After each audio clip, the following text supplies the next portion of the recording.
Buenas tardes. La Coordinación de Extensión Universitaria de la Universidad Autónoma Metropolitana Unidad Iztapalapa, en colaboración con el programa Domingos en la Ciencia de la Academia Mexicana de Ciencias, les dan la más cordial bienvenida a la cuarta conferencia del ciclo Lunes en la Ciencia, Otoño 2018. Esta tarde nos acompaña la doctora Natalie Nadia Guerrero Vargas, profesora asociada C de tiempo completo en el Departamento de Anatomía de la Facultad de Medicina de la Universidad Nacional Autónoma de México. Pertenece al Sistema Nacional de Investigadores SNI Nivel 1 y es corresponsable del Laboratorio de Ritmos Biológicos y Metabolismo. La doctora Natalie Guerrero es bióloga por la Facultad de Ciencias y doctora en Ciencias por la Universidad Nacional Autónoma de México. Participa en las actividades de docente en la UNAM y en la Universidad Panamericana. Ha publicado diversos artículos en revistas internacionales y ha presentado su trabajo de investigación en congresos nacionales e internacionales. Su línea de investigación se enfoca en entender cómo los diversos procesos que alteran los ritmos circadianos promueven el desarrollo de enfermedades. Hoy nos presenta la conferencia ¿A qué hora comes? La enseñanza de los ritmos circadianos. Bienvenida, doctora.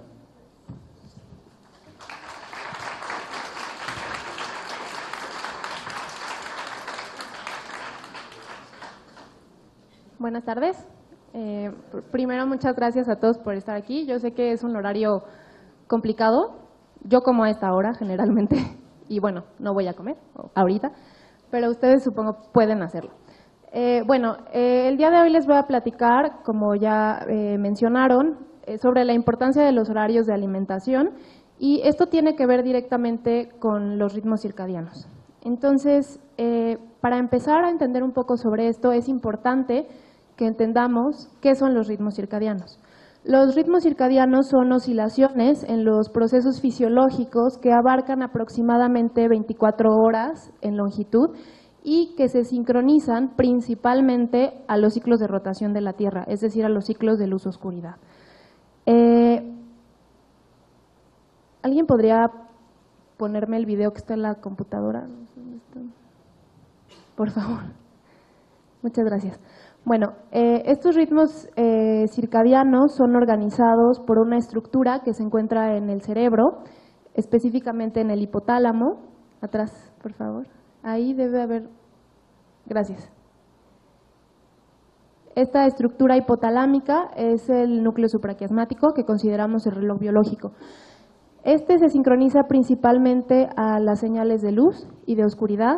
La luz es percibida por la retina, células fotosensibles, y se transmite a través del nervio óptico hacia el hipotálamo, a este núcleo que, como ya les mencioné, se denomina núcleo supraquiasmático. En realidad es un núcleo bilateral, son dos núcleos, y ahí encontramos miles de neuronas, las cuales son encargadas de recibir esta señal de luz, sincronizarse. En cada neurona hay una maquinaria molecular a la que denominamos genes del reloj, la cual tiene la capacidad de producir diversas oscilaciones. Este mensaje temporal es enviado a otras áreas dentro del cerebro, pero también fuera de este. Como les mencioné, el principal sincronizador del sistema circadiano son los ciclos de luz-oscuridad, pero también existen otras claves externas que pueden sincronizar a este reloj biológico, como por ejemplo la actividad o los ciclos de alimentación. Entonces, todas estas señales, como vimos en el video, inciden en esta estructura cerebral y se considera que en realidad todas las células del cuerpo poseen una maquinaria molecular con capacidad del reloj. Sin embargo, como es un sistema jerárquico, el núcleo supraquiasmático es el reloj maestro, que va a estar dando estas señales de temporalidad a los restos, al resto de las áreas cerebrales y también a los relojes periféricos, en este caso los diferentes tejidos. Todos los tejidos tienen la capacidad de oscilar y se sincronizan al mensaje temporal de este núcleo supraquiasmático.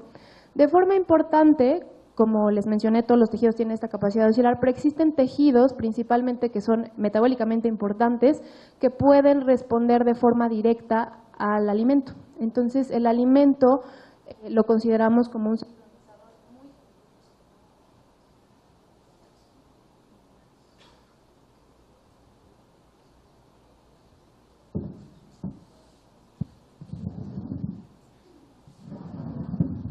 ¿Ok? ¿Me escuchan? ¿Sí? ¿Más o menos? No tan bien como antes, pero... entonces, el alimento es también un importante sincronizador de los osciladores periféricos. Entonces, el sistema circadiano, que está compuesto por este reloj maestro, le permite al organismo, nos permite poder responder de forma eficiente a los retos que están impuestos en el medio ambiente. Nosotros, los humanos, somos seres diurnos y por lo tanto las diferentes funciones fisiológicas de nuestro organismo se van a organizar ya sea en el día o en la noche. Por ejemplo, al ser seres diurnos, en el día pues tenemos nuestro principal momento de vigilia, actividad, aprendemos mejor, nuestro cuerpo está más preparado para el ejercicio, la temperatura corporal, algunas hormonas como el cortisol se encuentran en sus niveles máximos, el gasto energético y la adrenalina también se encuentran aumentados y nuestro cuerpo está preparado para la alimentación, es decir, para la digestión y se secretan concentraciones elevadas de hormonas que nos permiten este proceso de digestión.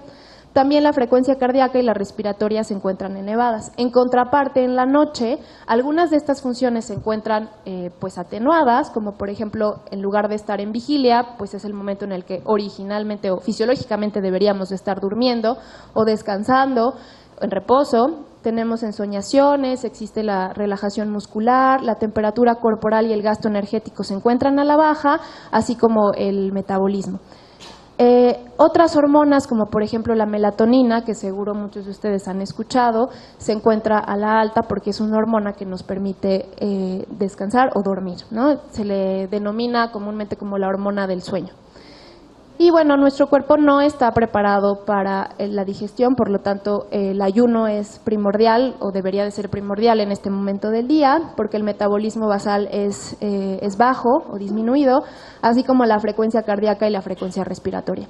Sí, y bueno, aquí estas oscilaciones pues son algunos ejemplos de todas estas variables fisiológicas, cómo es que fluctúan a lo largo del día. Entonces, el reloj biológico va a imponer este ritmo en todas estas funciones fisiológicas. Y si dividimos nuestro día en horas y suponemos que nos levantamos a las 7:30 aproximadamente, a esa hora, en respuesta a la luz, se inhibe la producción de la melatonina, que es lo que aquí vemos. Después, más o menos a las 10 de la mañana, es un momento en el cual tenemos mayor alertamiento. Después del mediodía, mejor coordinación, reacción más rápida. Ya por ahí por la tarde, la presión arterial es más alta, la temperatura comienza a elevarse, de tal manera que en la noche, en respuesta a la oscuridad, comienza la secreción de melatonina y tiene su pico alrededor de las 2 de la mañana, que coincide en el momento en el cual entramos a un sueño profundo y la temperatura corporal es baja. Entonces este sería más o menos nuestro día, o cómo se organizan los ritmos circadianos en un día de 24 horas. Aquí les muestro un ejemplo de cómo están fluctuando o los ritmos de dos hormonas muy importantes para el ciclo de sueño y vigilia, que son el cortisol y la melatonina. Entonces, aquí en negro tenemos el cortisol, en donde si se fijan, se comienza a producir ya al final de la noche, porque es una hormona que nos prepara para la actividad. El pico máximo se encuentra al inicio de la mañana y sus niveles comienzan a disminuir a lo largo del día, y justo los niveles más bajos coinciden con un inicio en la producción de otra hormona que es muy importante para el sueño, que es la melatonina. Entonces esas dos hormonas, sus niveles máximos se encuentran en contraposición y son muy importantes para los ciclos de sueño y vigilia, y son hormonas que generalmente vamos a observar en el laboratorio porque nos indican el buen funcionamiento del sistema circadiano. Ahora, a pesar de que estamos muy preparados para enfrentarnos a estos retos cambiantes del ambiente, como todos seres humanos, pues muchas veces no seguimos estos ciclos de luz-oscuridad porque podemos mantenernos despiertos hasta altas horas de la noche y por qué no hacerlo. Entonces, el estilo de vida moderno nos ha permitido extender nuestras horas de trabajo, de actividad, ya sea por la necesidad de trabajar en la noche, por estudiar o simplemente pues por irnos de fiesta, ¿no? Entonces estas actividades pues alteran el ciclo sueño y vigilia. También otra conducta bastante común es cuando cambiamos repentinamente los ciclos de luz-oscuridad cuando nos vamos de viaje, por ejemplo, al otro lado del mundo. Y esos cambios repentinos del ciclo luz-oscuridad llevan al desarrollo del síndrome de jet lag, que no les voy a platicar tanto hoy, pero bueno, un poco más o menos. Y otra práctica muy común actualmente es la exposición a la luz por la noche. Entonces, para mantenernos despiertos, obviamente, pues hacemos uso de lámparas, incluso con los celulares, y eso, pues, como les mencioné anteriormente, afecta al sistema circadiano porque el sistema circadiano se sincroniza a los ciclos de luz-oscuridad. Otra cosa muy importante y sobre todo importante para esta plática es que tendemos a consumir más alimentos en la noche y eso también es una forma de mantenernos despiertos, ¿no? ¿Cuántos de ustedes por estudiar para un examen pues se desvelan y para mantenerse despierto pues comen, ¿no? Comer es una forma de mantenerse despierto. Entonces todas estas conductas pues inducen o promueven alteraciones en el sistema circadiano, alteraciones en los ritmos circadianos. Y una población en la que encontramos muchas de esas conductas, además de nosotros, porque no me van a mentir, muchos de ustedes practican algunas de estas, pero bueno, una población muy susceptible a todas estas prácticas son los trabajadores nocturnos.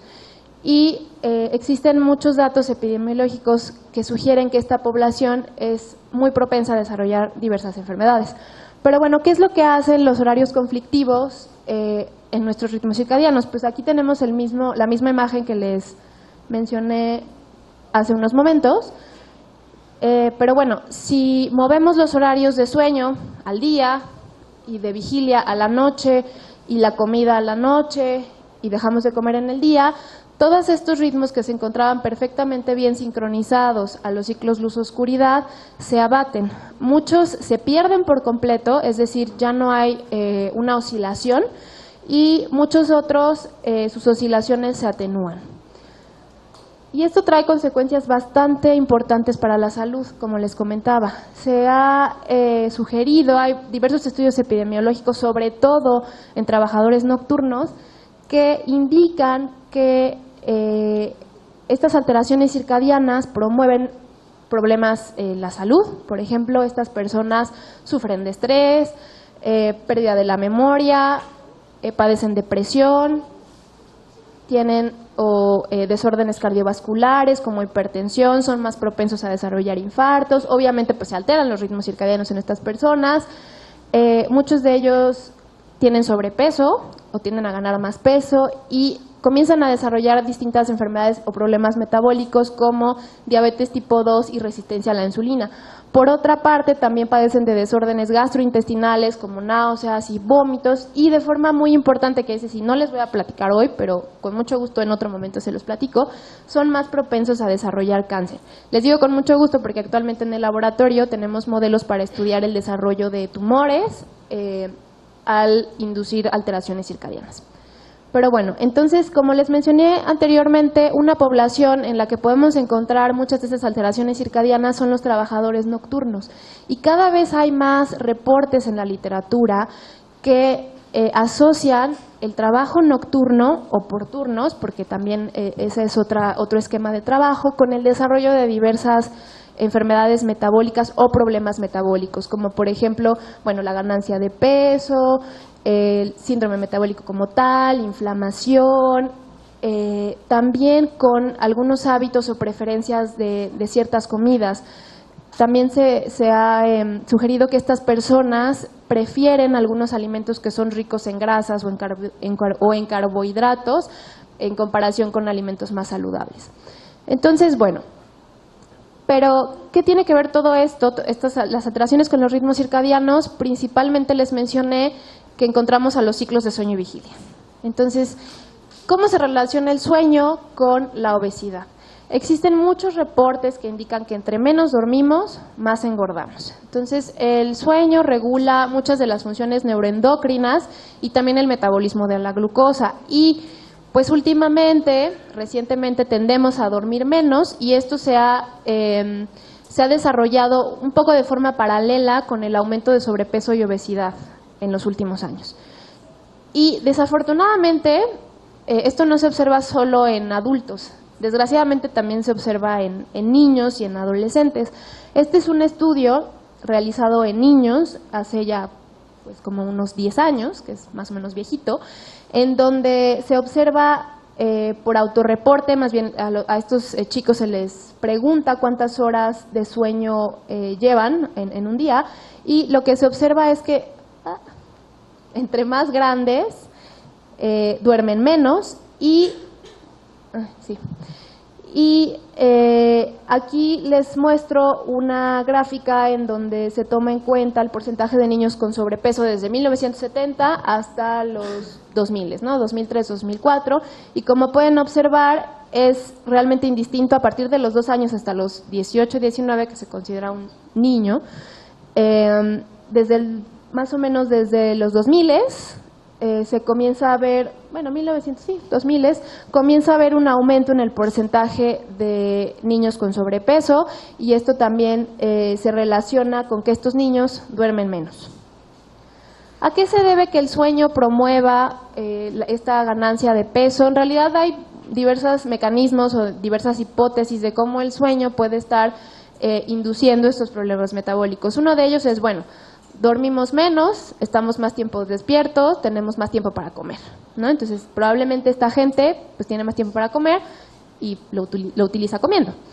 Otra es que, como les mencioné en las primeras diapositivas, el gasto energético es menor en la noche, entonces pues si alguien está comiendo en la noche, toda esa energía pues no se puede gastar.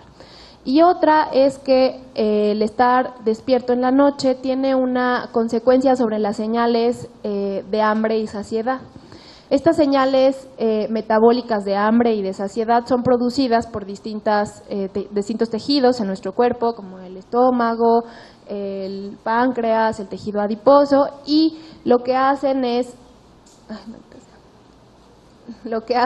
dirigirse hacia un área muy importante en el hipotálamo, que es el núcleo arqueado, y incidir sobre ciertas poblaciones neuronales y promover el hambre o la saciedad. Entonces, en un estudio realizado con humanos sanos, con hombres, se les tuvo en el laboratorio, en condiciones de laboratorio, durante 3 noches como una línea base, y después estas personas se sometieron a un desvelo, en donde solo se les permitía dormir por 4 horas durante 6 días, y después se les sometió a una condición de recuperación, en donde se les dejaba durante 7 días dormir por 12 horas. Y durante estos 3 protocolos o estos 3 esquemas de sueño se evaluaron los niveles de distintas hormonas. Aquí les muestro los niveles de leptina. La leptina es una hormona que promueve la saciedad.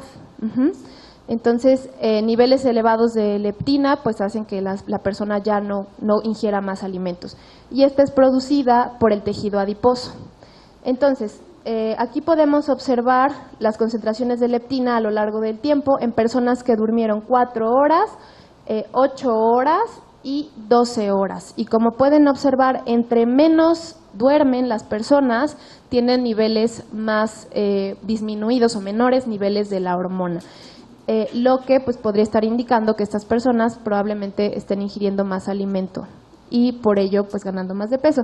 Ahora, en este estudio también se hizo se sacó la diferencia entre los niveles de grelina y los niveles de leptina.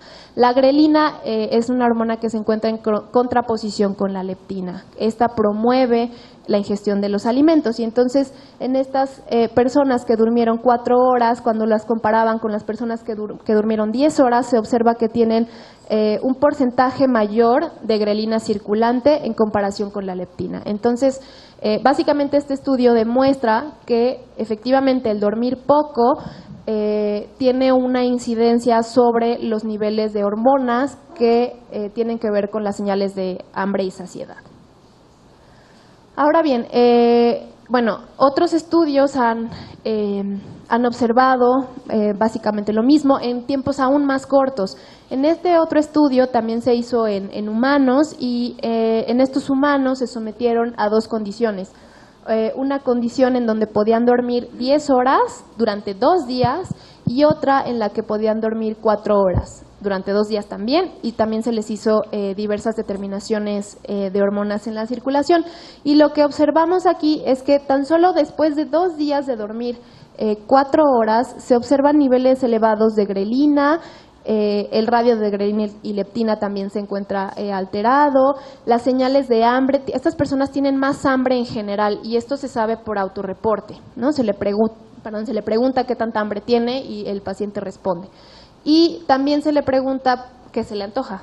Y estas personas que duermen poco, generalmente, bueno, se les antoja todo, pero principalmente se les antoja comidas o alimentos altos en azúcares, en carbohidratos, en contraposición de las personas que durmieron 10 horas, y la gran diferencia entre estos 2 protocolos también es que los niveles de grelina al dormir 10 horas se encuentran aumentados en comparación con dormir 4 horas, ¿no? Entonces, básicamente es un poco apoyando los datos del estudio previo.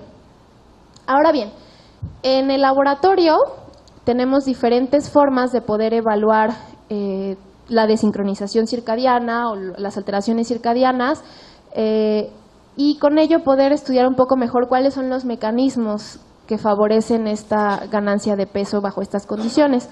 Tenemos modelos de luz por la noche, en donde los roedores son expuestos a condiciones constantes de luz, es decir, es un día perpetuo, nunca es de noche, lo cual es un poco agresivo, sí, y pues tal vez no pasa tanto, pero si lo piensan un poco, sí pasa, porque las personas que trabajan de noche pues no pueden trabajar a oscuras, ¿no? No es simplemente la actividad, sino es la actividad más la luz. Tenemos varios modelos de exposición a la luz brillante todo el día, o también últimamente hemos trabajado con la exposición a luz tenue por la noche, pero bueno, ese sería un modelo. Otro modelo que tiene más que ver con esta última parte del sueño que les acabo de platicar es la alteración de los horarios de actividad y reposo, en donde mantenemos despiertos a los roedores en el momento en el cual deben de estar descansando. Otro modelo son los horarios de alimentación alterados, en donde damos acceso restringido al alimento en ciertas horas del día, y bueno, otro sería la privación de sueño. Les voy a platicar ahorita de un protocolo que tenemos de la alteración de los horarios de actividad y reposo. Este protocolo es un modelo que consideramos un modelo de trabajo nocturno. Es decir, intentamos con ratas mimetizar lo que podría estar sufriendo una persona que trabaja en la noche. Y lo que hacemos básicamente es utilizar estos cilindros. También hay un video por ahí, pero bueno, tal vez no se vea mucho, pero lo único que hace el cilindro es girar. El cilindro está conectado a un motor y estos motores giran a una velocidad muy moderada, no es ejercicio, simplemente impide a la rata dormir. Como ustedes saben, las ratas son animales nocturnos, entonces eso quiere decir que todo lo hacen al revés de nosotros, están activos en la noche, comen en la noche, su temperatura es más elevada en la noche, ya les dije su actividad y también todas las hormonas que tienen que ver con la digestión. Entonces lo que hacemos para inducir la actividad forzada en la fase de reposo en estas ratas es básicamente introducirlas en estos cilindros giratorios. Estos cilindros están divididos, son 4 compartimentos, en cada uno va una rata, y aquí adentro tienen libre acceso al agua y al alimento, es decir, pueden, si así lo deciden, comer y tomar agua mientras están en este proceso de actividad. Este protocolo de trabajo nocturno, trabajo en la fase de reposo, lo llevamos durante el periodo de descanso de la rata, que como ya les dije es el día. Las ratas son introducidas durante 8 horas, de lunes a viernes, descansan los fines de semana, un poco para mimetizar este protocolo de trabajo nocturno, y después de esas 8 horas se sacan de estas ruedas y se regresan a sus cajas habitaciones, en donde también tienen libre acceso al agua y al alimento y ya no son molestadas. El control son ratas que no tienen ninguna manipulación, pero también son ratas que están activas durante su fase de actividad, es decir, en la noche. Entonces, este protocolo lo llevamos durante 4 semanas y después de estas 4 semanas hemos observado distintas cosas.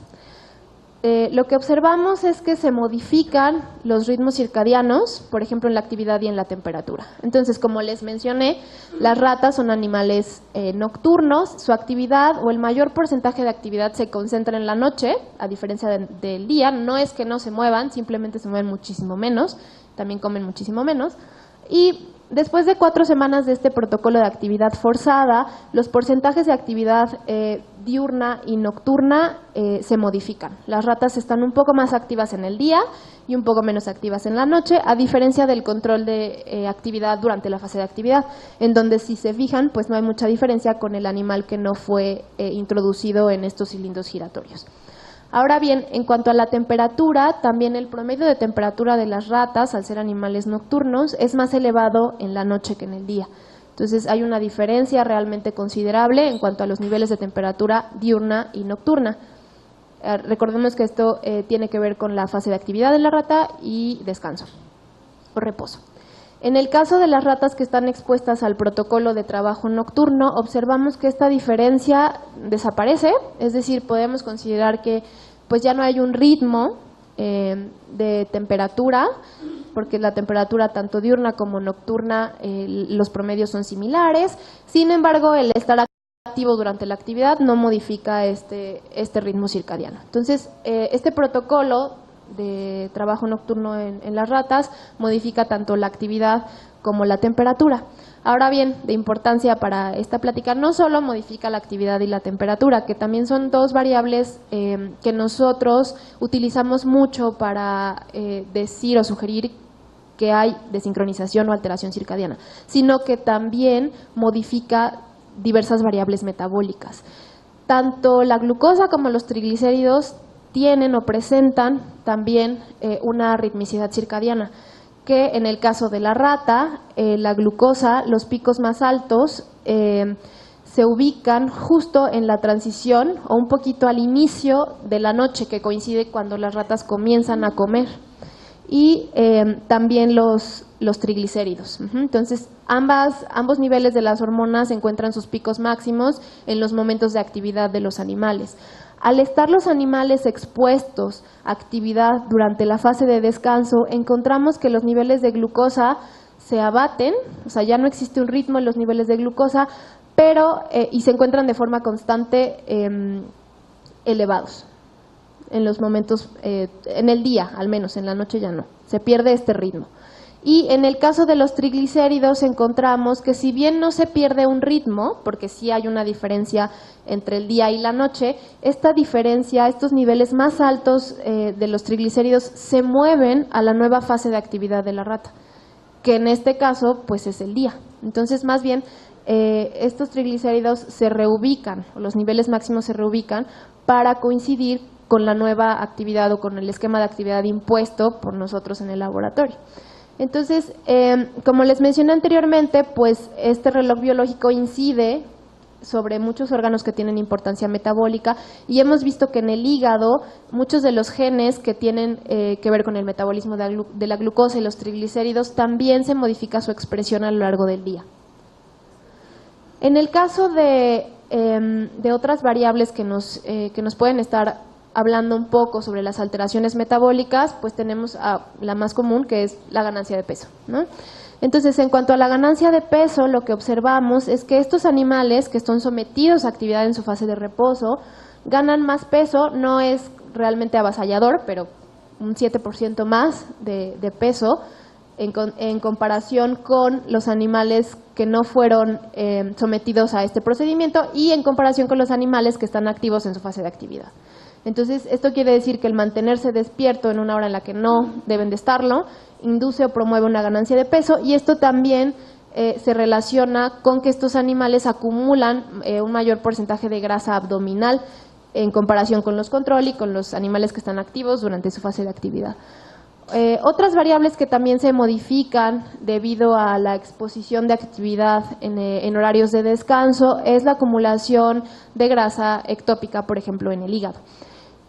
Aquí les muestro unas fotografías en donde en rojo, espero que lo puedan ver, pero bueno, en rojo vemos la acumulación de lípidos en cortes de hígado, en animales que fueron expuestos a este protocolo de actividad durante la fase de descanso, en comparación con animales control y animales activos durante la actividad.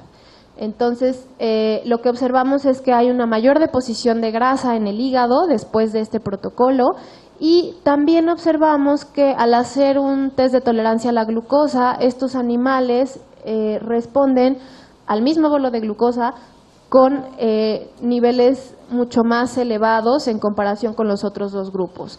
Y bueno, esto pudiera sugerir resistencia a la insulina.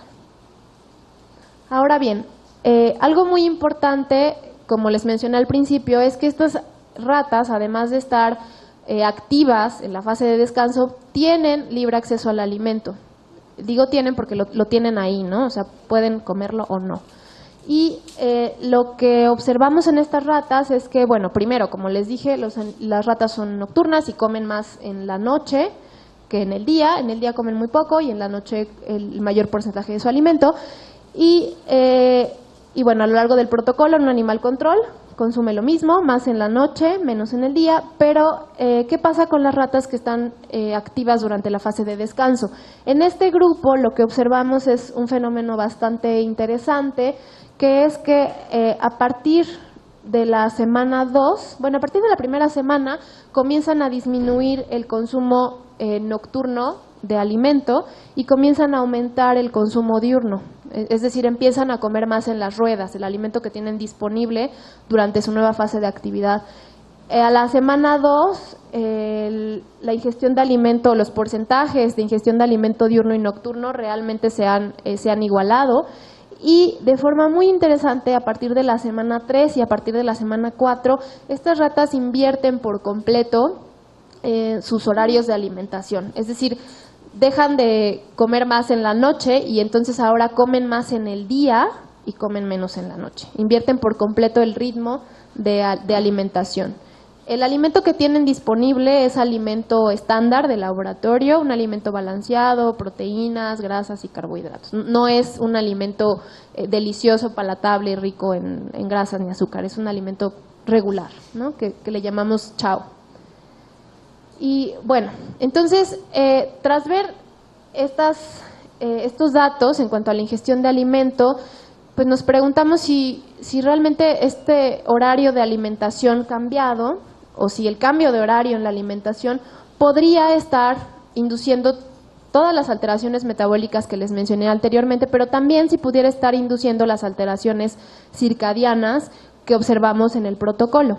Entonces, yo les mencioné al principio que el alimento pues es un importante sincronizador tanto del sistema circadiano, bueno, el reloj biológico como tal, pero también de los relojes periféricos. Entonces,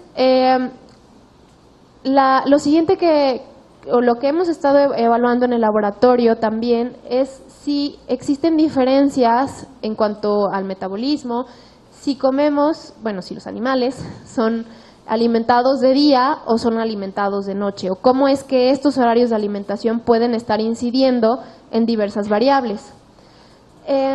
Esto de los horarios de alimentación, en realidad, previamente, hace algunos años, se hizo un reporte de un artículo, en realidad solo fue esta y otra gráfica, pero fue un descubrimiento, un hallazgo muy importante, en donde se demostró que el comer grasa en el día o en la noche tiene o impacta de forma diferente en el peso de los animales. Entonces, si los animales se les permitía comer grasa durante su fase de luz o el descanso, estas ratones, porque en ese caso fueron ratones, ganaban más peso en comparación si se les daba el mismo acceso de grasa en su periodo de actividad. Entonces era el mismo alimento, el mismo porcentaje de grasa, pero solo en dos momentos diferentes, en el día y en la noche, y solo con eso se observó una diferencia bastante significativa en cuanto a la ganancia de peso en estos animales.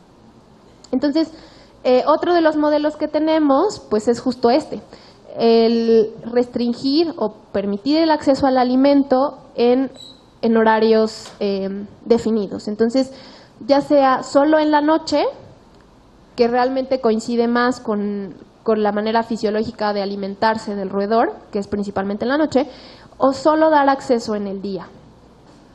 Lo que hemos observado, bueno, aquí les muestro una diapositiva en donde básicamente pues tenemos los distintos protocolos o los grupos experimentales en donde hemos evaluado estos horarios de alimentación. Aquí pues tenemos al animal control en donde tiene libre acceso al alimento, pero bueno, el animal consume más alimento en la noche. Y animales que están restringidos, es decir, solo les permitimos el acceso al alimento durante las 12 horas de descanso o luz o las 12 horas de actividad o noche. Y lo que hemos evaluado es que estos protocolos los seguimos 4 semanas como mínimo, y a partir de las 4 semanas observamos distintas modificaciones en diversos niveles. Por ejemplo, a nivel de los ritmos circadianos como tal, temperatura y actividad, observamos que en el caso de la temperatura, estos animales que comen de día o en su fase de descanso, similar a lo observado con la actividad durante la fase de descanso, su temperatura se modifica y deja de existir esta diferencia tan marcada en la temperatura diurna y nocturna como se observa en un animal control. Y bueno, el restringir el alimento en la noche pues no modifica la temperatura de un animal control porque bueno, las ratas comen más en la noche, ¿no? Entonces, el alimento durante el día modifica la temperatura, también modifica la actividad, eso ya no se los muestro, pero también de forma muy importante es que modifica diversas variables metabólicas. Entonces, las ratas a las que solo se les permite comer durante el día ganan más peso en comparación con los control y con las que se alimentan de noche, y de forma importante también acumulan mayor porcentaje de grasa abdominal, responden con elevados niveles de glucosa ante un bolo de glucosa en un test de tolerancia a la glucosa, y también acumulan más lípidos en el hígado. Entonces, si recordamos un poco, en realidad estas ratas se comportan pues casi igual a las ratas que les comenté anteriormente, las ratas que están activas durante su fase de descanso. Y es que estas ratas y las otras pues tienen la similitud que se alimentan en el día. Ahora bien, esto también se ha observado en humanos. Hay algunos estudios en donde se evalúan conductas diurnas y nocturnas en grupos o poblaciones, como lo son, por ejemplo, estudiantes, ¿no? Entonces, los estudiantes pues llevamos una vida tortuosa, una vida loca entre el día y la noche, porque estudiamos mucho y nos desvelamos y comemos cuando podemos comer y en fin, somos un buen ejemplo, bueno, son un buen ejemplo de alteración circadiana, yo ya no, son un buen ejemplo de una población que está sujeta voluntariamente a procesos de desincronización circadiana. Pero bueno, en este estudio publicado hace ya algunos años, se estudiaron estudiantes que llevaron una vida diurna por un mes o, en contraparte, estudiantes que llevaron una vida nocturna por un mes. ¿A qué se refiere esto de vida diurna y nocturna? Básicamente aquí lo principal que evalúan es el consumo de alimentos, que ingirieran más del 50% de su alimentación, ya sea en la tarde-noche o en la mañana y pues el día temprano, por así decirlo, ¿no? Entonces eso era considerado como vida diurna o vida nocturna, más la actividad que conlleva, ¿no? Pero lo principal aquí era la alimentación. Entonces, en estos estudiantes se evaluaron diversas variables que sugerían o que evaluaban los ritmos circadianos, pero también el metabolismo. Entonces, la primera que evaluaron, que tiene que ver con la ritmicidad circadiana, era la melatonina. Recordemos que al principio les mencioné que la melatonina, sus niveles más altos se encuentran como por ahí por las 2, 3 de la mañana y que pues se relaciona con el sueño, con la reparación celular, procesos antioxidantes, etcétera. Pero bueno, entonces si comparamos los niveles de la hormona en estas dos poblaciones, diurna y nocturna, observamos que la población que tenía una vida nocturna presentaba niveles significativamente más bajos de la hormona en comparación con las personas que tenían un estilo de vida diurno. Y bueno, esto ya sugería o sugiere más bien alteraciones a nivel del sistema circadiano. Probablemente estas personas o bueno, muy probablemente, al llevar este estilo de vida nocturno, pues prendían la luz, ¿no? Estaban más despiertos o despiertos hasta altas horas de la noche con la luz prendida, lo cual pues incide sobre la hormona. Ahora bien, también evaluaron leptina, glucosa e insulina, y lo que observaron es que el estilo de vida nocturno pues realmente incide bastante sobre los niveles de la leptina, que dijimos que era la hormona de la saciedad, también sobre los niveles de glucosa, en donde pues como están comiendo en la noche, pues tienen niveles elevados de la glucosa en comparación con las personas que se alimentan durante el día. Y la insulina también es baja, ¿no? Entonces, todo esto sugiere que el estilo de vida nocturno, particularmente el comer en un horario en el cual nuestro cuerpo no está realmente preparado para estos procesos digestivos, pues incide sobre las señales de hambre y saciedad de esta población. Ahora bien, en otro estudio, también en humanos, este fue hecho en enfermeras, que son una población sumamente estudiada últimamente porque está sujeta pues a trabajo nocturno, rotatorio. Las enfermeras no pueden dejar de trabajar y generalmente pues trabajan en el día o trabajan en la noche. Entonces, en estas enfermeras lo que se evaluó fueron los niveles de glucosa y de insulina cuando comían, bueno, fueron dos poblaciones de enfermeras que trabajaban en el turno diurno y enfermeras que trabajaban en el turno nocturno, y en el turno nocturno comían. Entonces, a ambos grupos se les dio acceso a la misma dieta, pero uno en el día y otro en la noche. Y lo que se observó es que en negro vemos a las enfermeras que tenían acceso al alimento en la noche o que trabajaban en la noche, y lo que se observa es que estas enfermeras que comían de noche presentaban elevados niveles de glucosa en la circulación y niveles disminuidos de insulina, una producción disminuida de insulina. Ahora bien, el problema es latente, ¿no? Creo que queda claro que comer en un horario en el cual pues no es adecuado hacerlo induce o promueve alteraciones circadianas, alteraciones metabólicas, pero bueno, ¿qué podemos hacer? Pues dejar de comer en la noche. Es así de sencillo, ¿no? Súper sencillo, pero en realidad no es tan sencillo, porque muchas veces, como les dije anteriormente, comemos para mantenernos despiertos.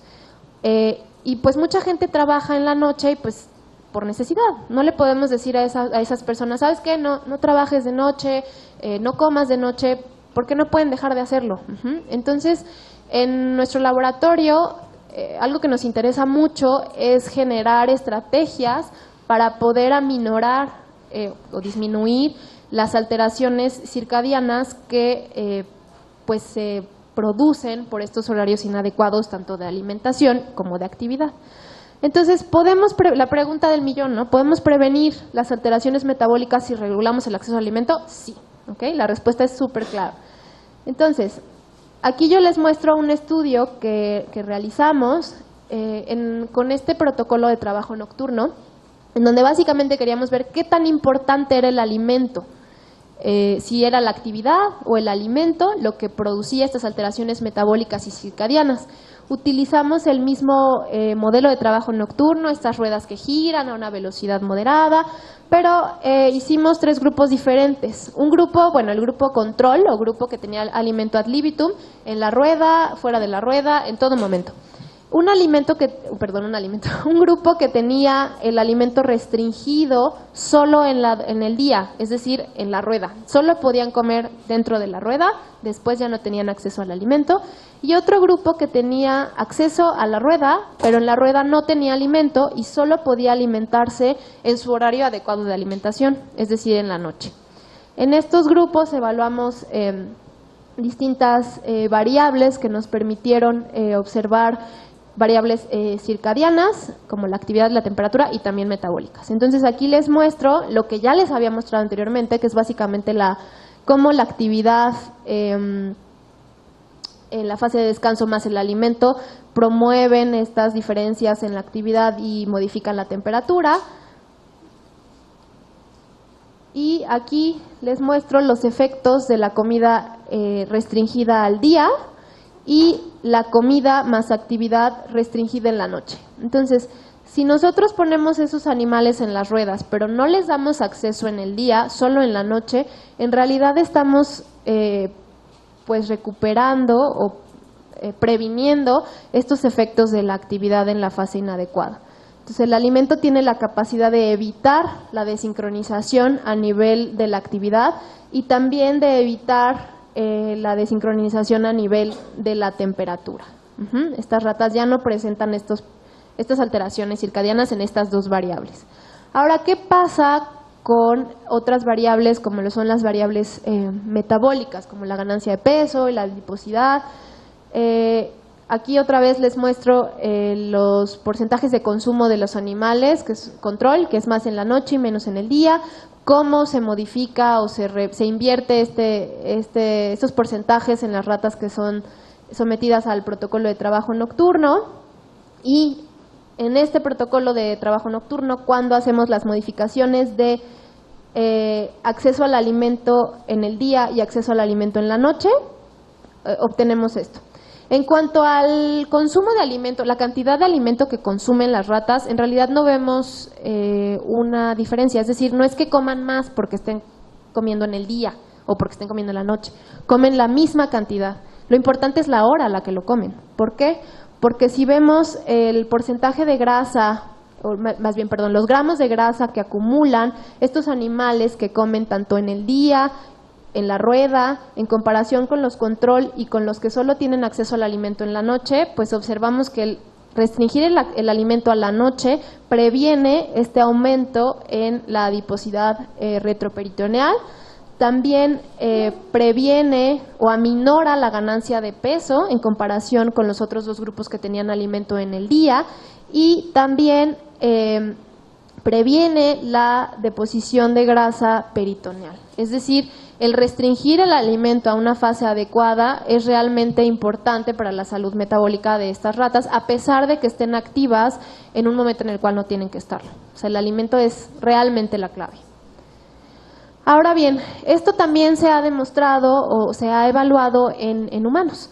En algunos estudios, ahorita hay muchísimos más. Este me parece un estudio bastante bonito y es un poco de los primeros estudios que se comenzaron a hacer en humanos. No es tan viejo, pero para que se den cuenta que realmente son manipulaciones o pues recientes, relativamente recientes, en donde se demuestra que la hora de la comida influye sobre la eficiencia de las intervenciones para perder peso. Entonces aquí básicamente esto se hizo en mujeres, en personas que iban o que fueron a una clínica para que les ayudaran a perder peso en España. Aquí lo que se hacía es que se les daba un esquema de alimentación muy controlado y también con ejercicio, pero se observó que habían dos poblaciones dentro de estas pacientes, una de comedoras tempranas y otra de comedoras tardías. ¿Esto qué quiere decir? Que las personas comían su alimentación principal antes de las 3 de la tarde o después de las 3 de la tarde. Y estas pacientes fueron evaluadas durante 20 semanas, que fue su tratamiento, la duración de su tratamiento, y de forma muy interesante se observó que las pacientes o las mujeres que comían antes de las 3 de la tarde perdieron más peso de forma más temprana. A partir de la semana 6 comenzaron a perder más peso con la misma dieta en comparación con las personas que consumían sus alimentos después de las 3 de la tarde. Entonces, eso nos habla que, otra vez, los horarios de alimentación son importantes para no desarrollar síndrome metabólico, pero también cuando intentamos perder peso. Bueno, entonces, estos cambios en los horarios de actividad y la comida, lo que hacen, entre tantas cosas, como les mencioné al principio, es alterar los ritmos circadianos. Y como ya vimos, estos ritmos circadianos pues regulan el metabolismo de forma muy importante.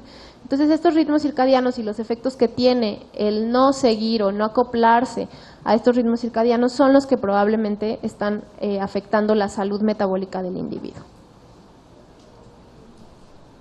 Entonces, un poco para terminar, para delinear esta plática, los horarios alterados de actividad conllevan alteraciones circadianas y síndrome metabólico, Los horarios alterados de alimentación también llevan alteraciones circadianas y síndrome metabólico, y en realidad hay una interconexión bastante interesante, ¿no? Entonces, los horarios alterados de actividad llevan a horarios alterados de alimentación y ambos llevan a alteraciones circadianas y síndrome metabólico.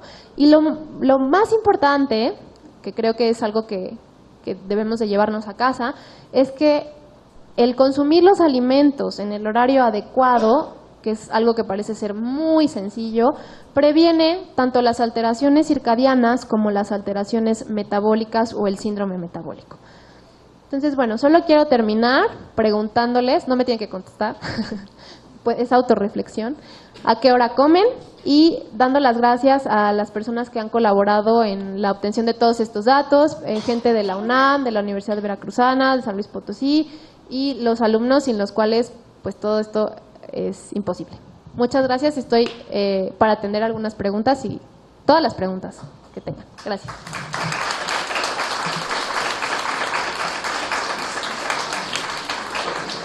Bueno, muchachos, a ver si nos regalan por allá sonido. Margarita. Bueno, mientras si alguien tiene alguna pregunta, nada más si la externa fuerte, a nuestra voz, o algún comentario para la doctora. Duda. Sí, por favor.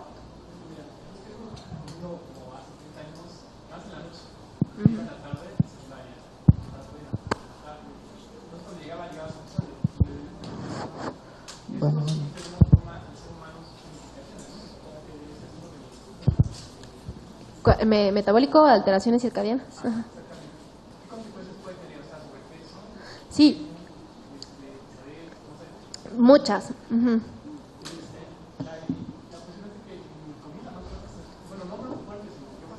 Ajá. Uh-huh. Uh-huh. Sí, sí. Pues en realidad las consecuencias que tienen estas alteraciones circadianas sobre la salud son múltiples y cada vez realmente se comienzan a denotar más, ¿no? O sea, alteraciones tanto a nivel cognitivo, depresión, pérdida de la memoria, te digo, ¿no? Hasta mayor propensión a desarrollar ciertos tipos de cáncer y síndrome metabólico, ¿no? Entre muchas otras. Entonces, si bien nuestro sistema circadiano tiene la capacidad de acoplarse muchas veces a estos cambios, algunas otras no. Entonces, hay personas que trabajan en la noche toda su vida, o que, bueno, mayor parte de su vida, que son trabajadores nocturnos, como por ejemplo los que cuidan los vigilantes o enfermeras o médicos, que no padecen ningún problema, ¿no? O que están saludables, completamente perfectos, ¿no? Y eso ya son diferencias más individuales, ¿no?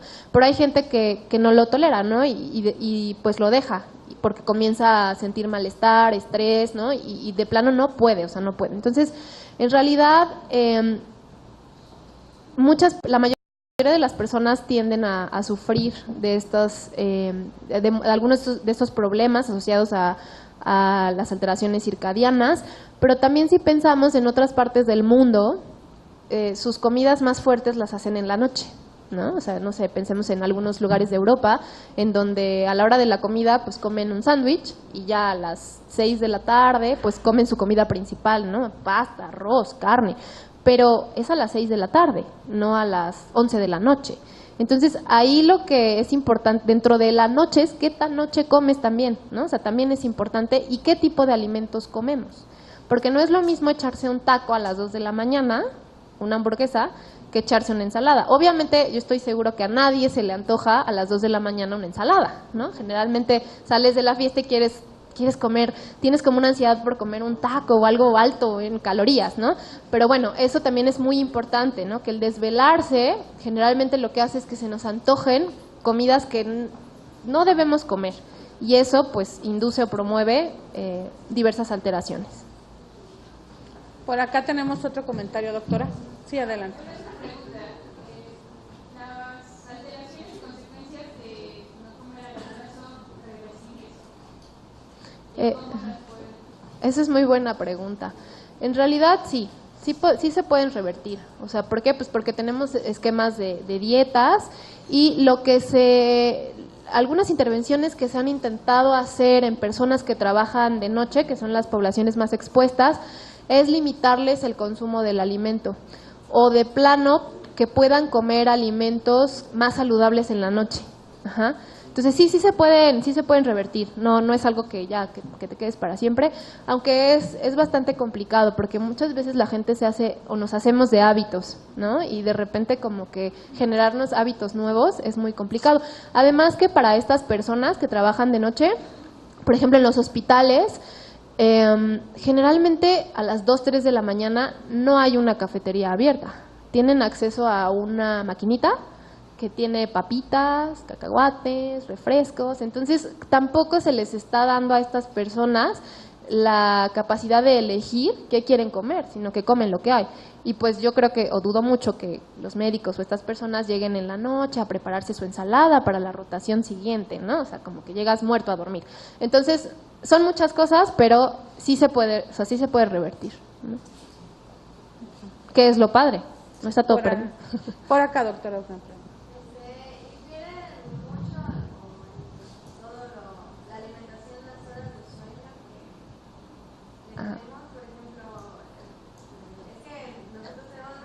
No soy yo, es él. De que las horas de sueño no quiero mucho. Por ejemplo, yo me siento muy bien durmiendo solamente 6 horas. Ajá. Te estás cansada. Ajá.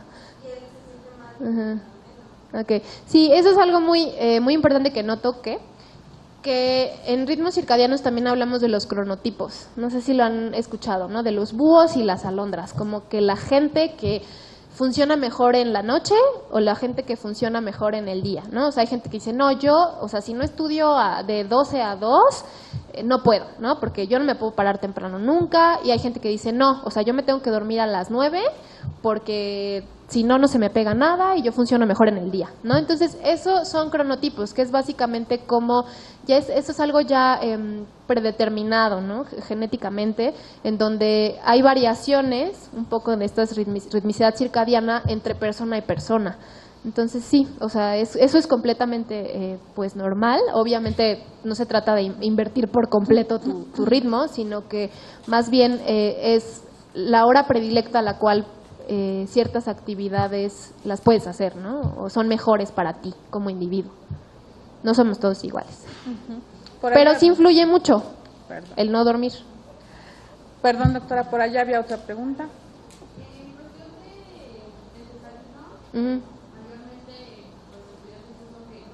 Muy mal.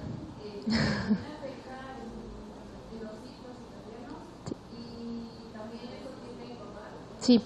Sí. En el laboratorio tenemos también otros protocolos de restricción de alimento en las primeras horas del día o a horas más tardías, y en realidad el desayuno es el alimento más importante de todo el día.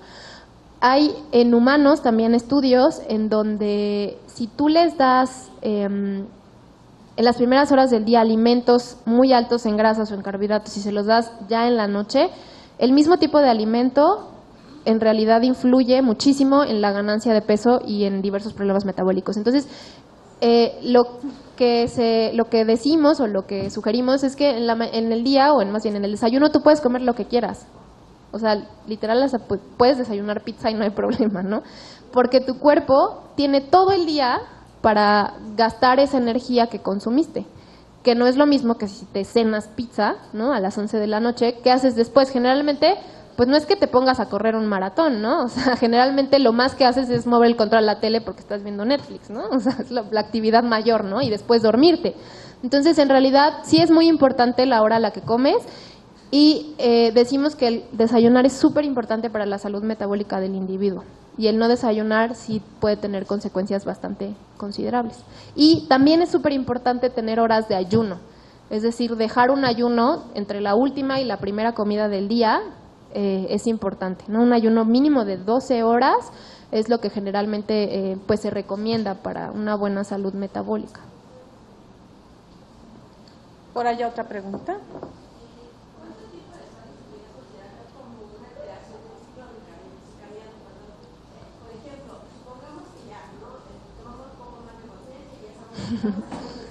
Ajá. Ajá. Sí.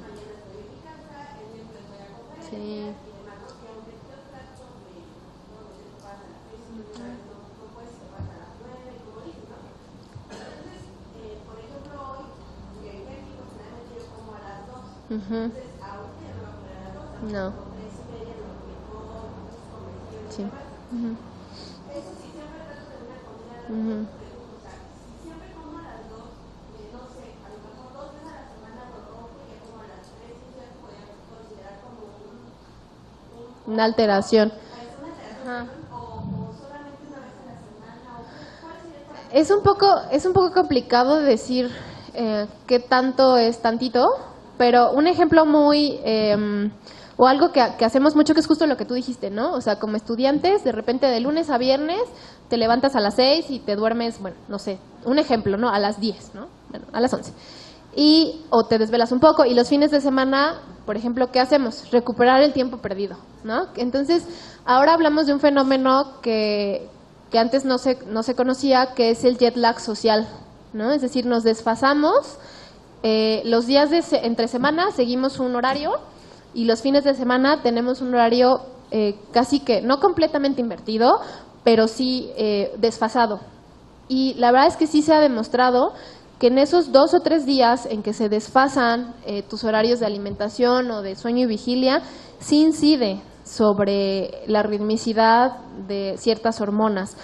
Y también, poco a poco, es algo que es nuevo, o sea, se está recientemente investigando, tanto en modelos animales como en personas, pero también se ha visto que como son esquemas en los que te adhieres y te desadhieres, ¿no? O sea, te desvelas, no te desvelas, 5 días sí, 2 días no, 5 sí, 5 no, como que al sistema circadiano sí se acopla, pero como que está en constante estira y afloje, que también puede haber ciertos problemas metabólicos, no tan severos como si te invirtieras por completo tu ritmo, pero sí también se ha visto que en esas personas pues tienden a ganar un poco más de peso y consumir alimentos altos en grasa y azúcar.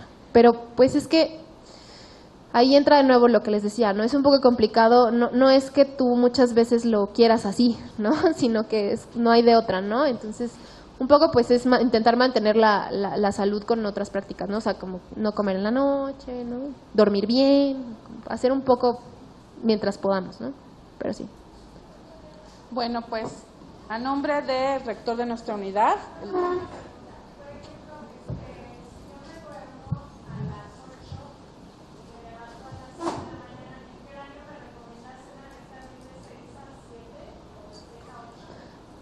Pues en realidad se recomienda cenar no inmediatamente, o sea, no irse a dormir inmediatamente después de cenar, ¿no? Esa es como la recomendación como más común, porque hay que darle como chance un poco al cuerpo de que comience a digerir o a hacer más actividades. Entonces, sí, o sea, tal vez no podría decirte una hora en específico, pero no cenar y dormirte inmediatamente, sino que dar 1 hora, 2 horas, ¿no? Antes de ir a la cama, ¿no? A descansar.